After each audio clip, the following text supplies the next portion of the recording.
everybody, welcome back to the channel. This is Rob here at Smirking Gun Reviews, and we're going to be talking about Marriage Story, the new movie that's on Netflix. Got a little bit of a release before this.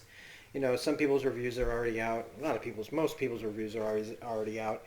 But one of the reasons why I'm covering this is because, well, I'm surrounded by my geek culture, my shirts, everything around me screams nerd alert, which, I own. I love it. But the funny thing is, my favorite absolute top movies aren't comic book movies, aren't Star Wars. I mean, well, Empire Strikes Back's up there, okay?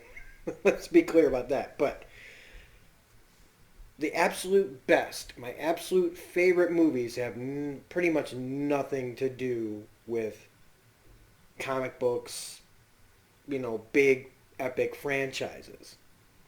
My favorite movies are the movies that are like really, really well written, things that are different, things that are adapted from something like a book, a really well received, like good book. I mean, my favorites are like Pulp Fiction, Fight Club, Shawshank Redemption, movies like An American Beauty, The Big Lebowski. All these movies that have one of the major things in common is the writing. The writing and the source material, whether they're based on a book or a play or whatever, that's usually what makes my absolute top movies of all time. And so, a Marriage Story came out, and I've been hearing about the writing, and I've watched, I'm pretty sure I've seen just about every Noah Baumbach movie. Guy is fantastic at telling real people stories, people that feel real, their real stories that feel real, people that are written like real people, and you feel like they're slice of life movies, but they really, you sometimes you just want to feel like you're watching something that's really happening or could happen. You know, all the Captain Americas and Avengers and Star Wars and everything is great. But when it comes down to it for me, what'll really, really stay with me for the rest of my life are the well-written dramas. And movies that have like real heart and soul reality in them. And Marriage Story is probably the best example of that for 2019 for me. I have not gotten to see as many movies as I've done in the past few years. I'm so glad this was on Netflix because I might not have been able to see it.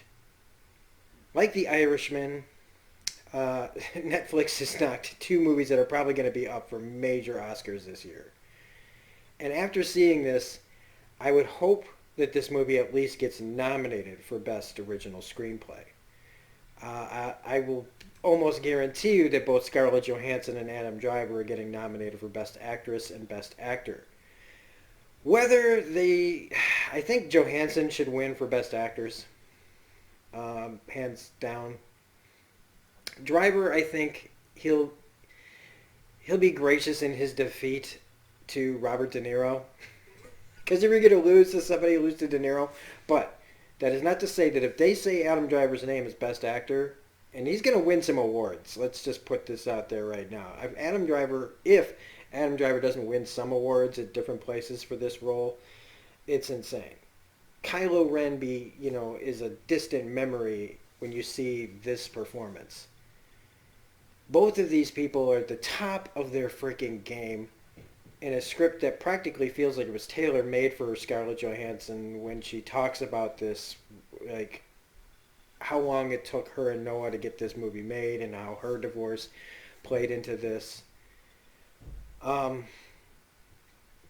man, it's a long movie, but I know but it doesn't feel that way. And I know some people have said that they could have kept on watching.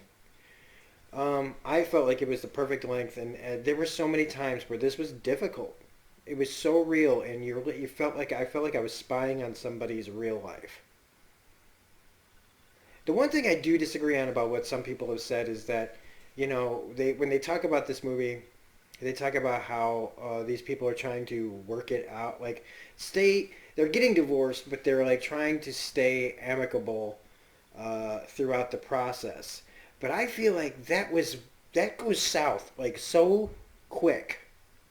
Like that's just the very beginning of this movie because it's over 2 hours long. I feel like after the first like 20 minutes, that goes kind of right out the window. The amicable parts. Now both of them, and it's like, maybe not for Driver's character though. I feel like Driver's character tries to delusionally almost hold on to this idea that they can still do this amicably.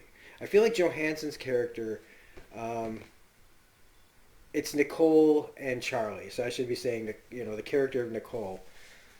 Great. What is this? I've got this on the lowest setting, and for some reason, we're getting like major.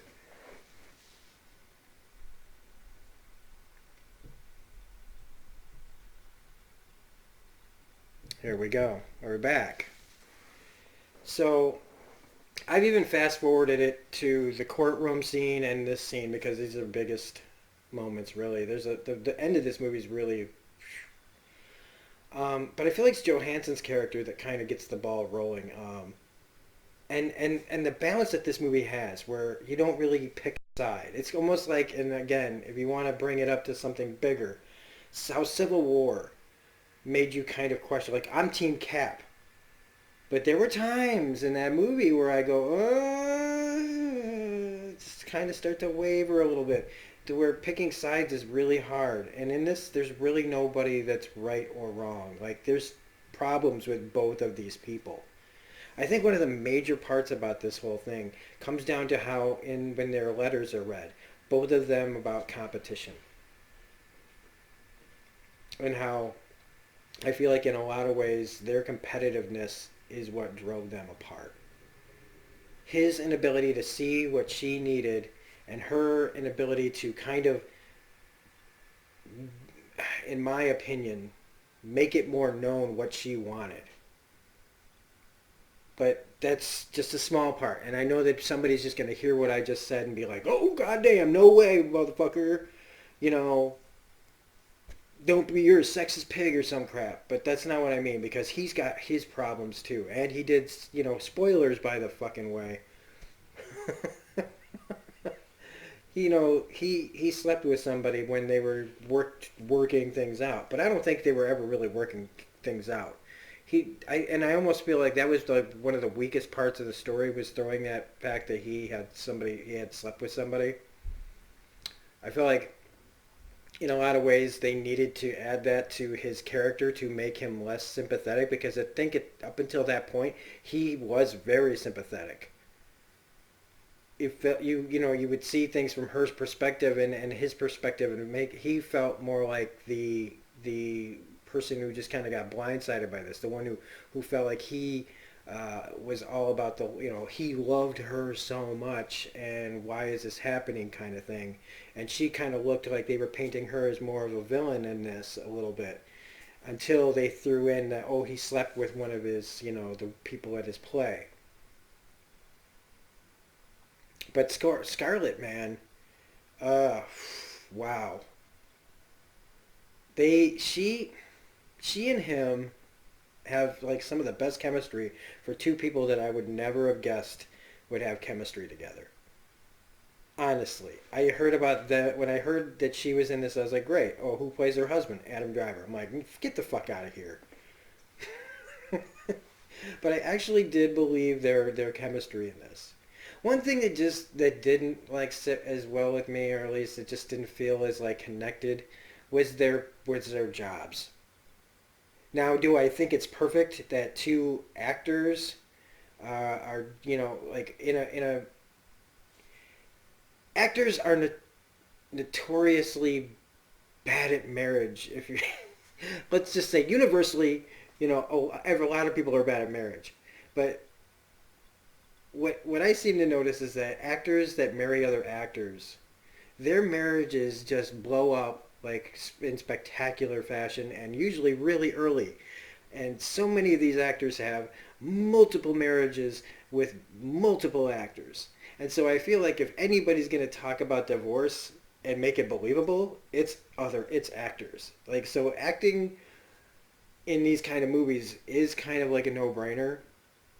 But what they do here transcends that kind of stereotype of this. But like I said, the fact that they're actors or they're in the world of entertainment kind of like made me feel like less relatable to these people. Like I didn't have as much relatability to these people. Him being like off Broadway, going to Broadway, playwright with all his play, dramatic people, and her coming from an acting the like film industry to the play industry and getting back into the film world, and them kind of having this there's still that actors world bubble that these people live in that are kind of past regular folk that made this a little less relatable to me than normal stories. If they had just had regular jobs and regular lives, I would be much more connected to these people. The thing is that somehow though they still make it pretty relatable. Not like Kramer versus Kramer kind of relatable, but whenever they weren't dealing with, whenever I wouldn't get taken out of the movie by their lives and what they do besides the marriage that they're talking about, everything else just felt so real. Like how you can be reminded that actors are people too. They're not just celebrities. They do have these, they don't just continue to just make movies, you know what I mean, and not have regular lives and not have relationships and not have emotional breakups and children and stuff like that. It's not like just these pictures that get taken by the paparazzi, where we just see little blurbs of them getting coffee or taking their kids for a walk, where it's just like, ooh, they're people too.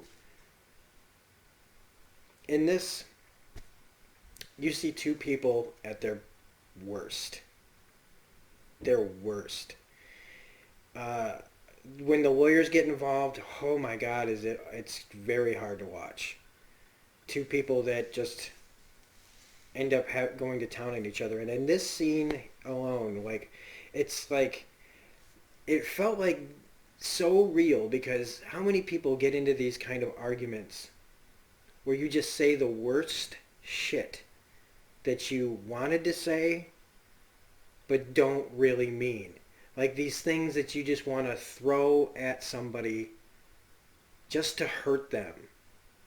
And then to instantly feel absolutely terrible about saying it immediately after you say it. Those things that you usually say when you walk away and go, oh, I had a great comeback for that. And then, but actually be able to say those things to people, the actual reality and the repercussions of saying those things to each other are just a lot more difficult to hear. When he says it, when they say some things to each other here in this scene, it was like, I haven't said shit like that to anybody in my life. I've thought it, but I've never really said it. I mean, I've had blow up moments with people before, with like family members and stuff. There's been a few kind of close things. I remember telling one family member, I'm not going to say it here because they're not here to defend themselves. And that was a very, I mean, I'm usually really honest with you guys, but there's some things, that like, unless you got permission from that person to say what you were going to say, I don't want them to like look as bad as, but let me just tell you something. I've cut to the bone. I've cut to the bone a few times, and I've had people try to cut me to the bone, but most I don't feel any of those things.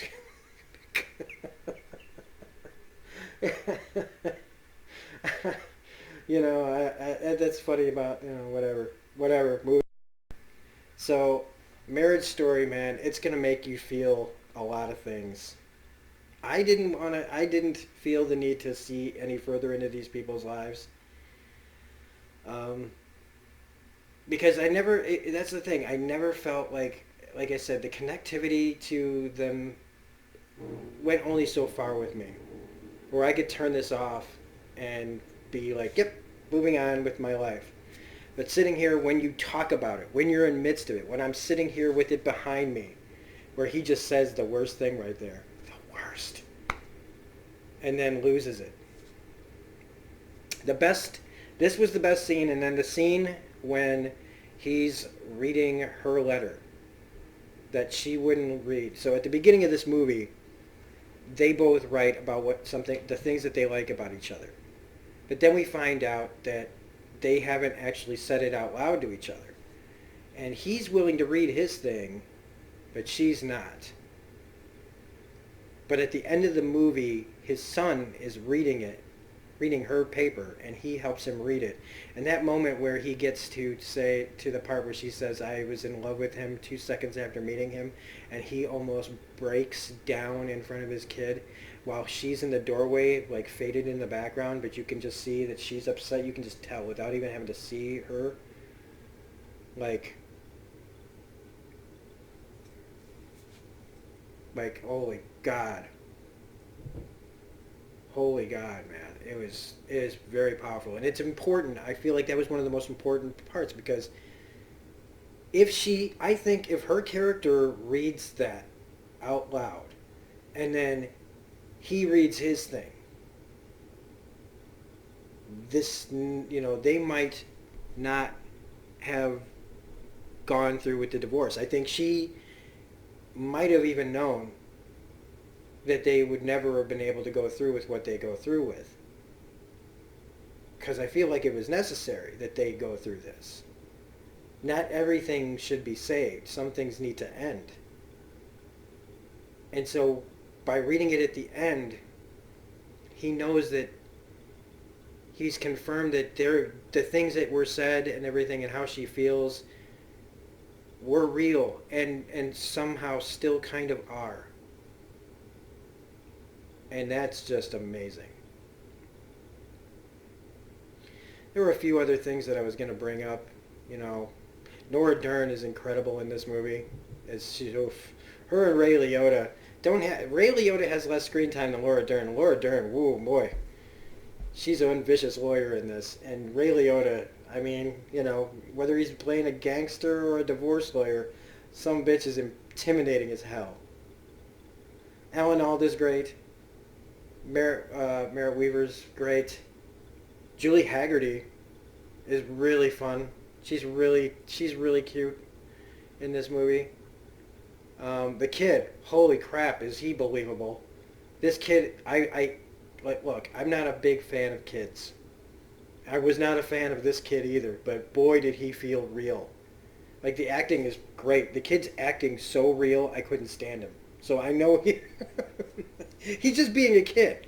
He's just being a kid. I just happen to not like kids very much. And he's being such a believable kid that I was like, you are great, because I hate your guts. Not really hate, but he's definitely one of those kids where if I actually knew him, I wouldn't be able to be around him very long. Or his parents, to be quite honest with you. I think that these people in real life, and if you knew them, would be quite insufferable. Wallace Shawn, too, was fantastic in this. He doesn't get too much to say, but I really wanted to hear him finish his conversation about how somebody really famous was going down on him. I was actually a really funny, segue into the next conversation. Otherwise, yeah, this is definitely an Oscar movie, and it's again, like The Irishman before it, it's not insisting upon itself. It just is. And it's awesome. And here's the thing. A lot of these movies I would never really watch because they're too hard and difficult. But I plan on watching this movie throughout the years of the rest of my life, just because sometimes you need a dose of reality, a cold glass of water thrown in your face. I've never been into marriage because of what happened with my own parents and my family and seeing what marriage has done to people and everything else. And that's a whole other story. But man, and seeing what people go through in movies like this and feeling this kind of, or not movies like this, but seeing what people go through in a divorce and this feeling such a real moment, I'd never really want to experience that kind of loss. At least when I'm single, the only person I got to worry about disappointing is myself. So anyway, Marriage Story cannot be recommended high enough. If you haven't seen this movie and you listened to what I was saying and you didn't care about some of the spoilers, watch this movie. I mean, spoiler alert, They got divorced. So anyway. Oh, this part. This part. Okay, right before we go, it's when you think she's talking to the person that's going to be visiting them, and she's giving up all this really honest stuff, and you think, oh my God, she's really putting herself out there, and you realize that it's just the rehearsal, and Laura Dern telling her, yeah, when you actually do this, don't say any of that stuff, not the real honesty. Wow. Nora Dern. Laura Dern's probably going to get nominated for Best Supporting Actress. She probably will. She probably will. She deserves it too. She's come a long way from running away from dinosaurs, let me tell you. So, anyway, if you like this review, please hit the like button, comment, share, subscribe, hit the bell for all notifications. You can find me on Twitter at reviews_gun. Otherwise, you can, if you feel so... I hate self-promotion. If you feel like donating to the channel, PayPal me/smirkinggunreviews. Otherwise, this is Rob at Smirking Gun Reviews saying, keep watching movies with great writing, everybody, and we'll see you on the next video. Bye. All right, so I'm adding this one last thing. Okay, so like in the video, I talked about how I usually think of the perfect thing to say after the fact. I just thought of something that I kept meaning to say during the whole video, and it's the only negative thing that I have to say about the movie. Real negative thing, like the an actual negative about the movie. The Randy Newman music sucked. Okay? The Randy Newman music, I don't know what it was doing in there. I feel like the director, Noah, put it there for some reason, but it sounded like romantic comedy music in a very serious movie. And wow, maybe that's a part of maybe that was like a little bit of a joke to have this really light music playing during these in this very serious movie, but never been a fan of Randy Newman. The music took me out of it. So that's the last thing. That's the last thing I'm going to say. Which I didn't like Randy Newman's music, and I never really do. But I know that's a kind of a petty thing maybe to throw in there, but I had to mention that I did not like the score to this movie. Bye.